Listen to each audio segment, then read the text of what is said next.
three indispensable sources of information. Mr. Persistence here. We are going to cover those today. Number one is your customers. If you want to go and create a game changer in the market, go and figure out what people are having trouble with and then build your solution around how you can solve that. That is going to drastically improve your ability to build a great product.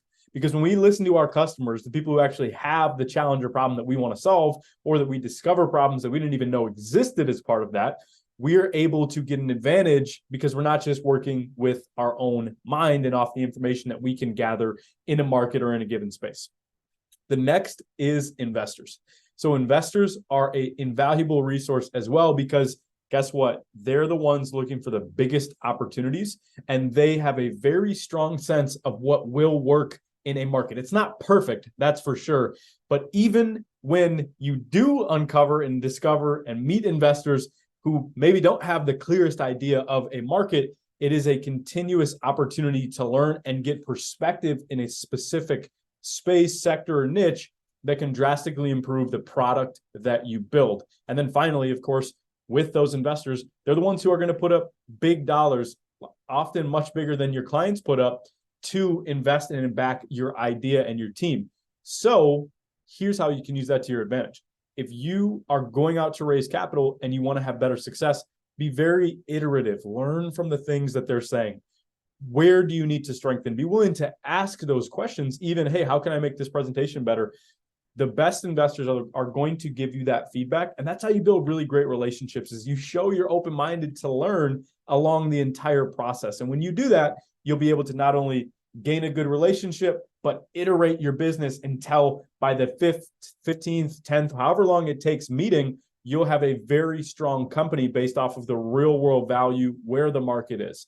Personal example I can include here is that when I initially started going out to raise capital for my current company, which is still in stealth mode, we had a specific view on what the problem was, or better said, how the problem was communicated and how we were communicating the problem. That one thing iterated at least 5 or 6 times until we landed, through research, through meetings, through pitches, through talking with customers. We realized that there was one challenge which was the mother of all challenges. She was there at the top, and oh my gosh, I made hearts with my hands. She was there at the top, and all the way down was every other connection to the other problem. So that's a real world example of how you can use that iteration, the meetings and the information that you gather, to build a more compelling business. Because by the time we got that and we got in front of the right investors, it was like magic. They understood and they really emphasized and felt and expressed that problem as we were going through it in our pitch. So make sure to use that to your advantage.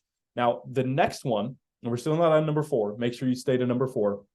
The next one is actually people who have already done what you're trying to do. So let's say you're going out to raise capital. This is a real world example that just happened. You want to raise capital for a company in a specific niche and sector and stage with a business model and way of going about capturing the market.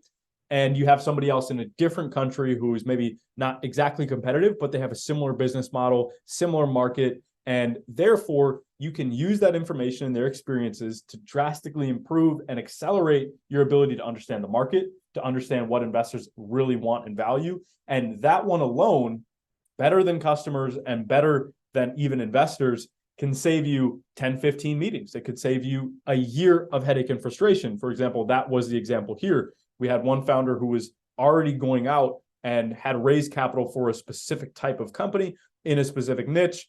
And he had already gone through a year-long process to raise that money. But what he knew and learned in that last month and 2 months of the process was what gave him the ability to finalize and close out the capital. So let's skip the pain. Let's get right to the reward and use that in our process as well. So can you find people that you know in your network, that maybe other people know, that your team members know, or even that you can go research out and find on LinkedIn? That works too. A lot of people are very receptive and open to give that value once you realize and you just put yourself out there. And I think that's one of the greatest things. That'll be even a bonus part of this video, is the more vulnerable and clear you make yourself, honestly, and you just show that, hey, I'm defenseless here. I'm not on the offensive. I'm just here to learn. And I really think that you'd be a valuable person that I can learn from. the better the more you adopt that mindset wherever you are, and you just be open-minded and willing to ask questions, you're going to find people are really helpful that way. Here's another real world example of that. Back when I was getting started in sales, this was at the age of 15, I was just literally a young kid. And my managers and the people who trained me, excellent. They've been in the industry for 10, 15 years in sales and really just masters of the craft and great leaders as well and great developers as people. What they told me is wherever you're at, just be blatantly honest. So for example, when I was just getting started, I would start off my sales and the sales interaction with, hey, by the way, I'm totally new here, so just bear with me, or some just lighthearted comment about that. And hey, I'm still learning as you are, or things like that. And people just let their guard down. They open up and your process goes a lot easier, right? And that is accessible no matter where you're at. If you're just coming into a market, it doesn't matter if you're the most successful person on the planet. If you're just coming into a market and you just put your guard down and say, hey, I'm really just here to learn. I want to help you as best as I can and understand if this is a great thing for you and I, and that we can learn from each other.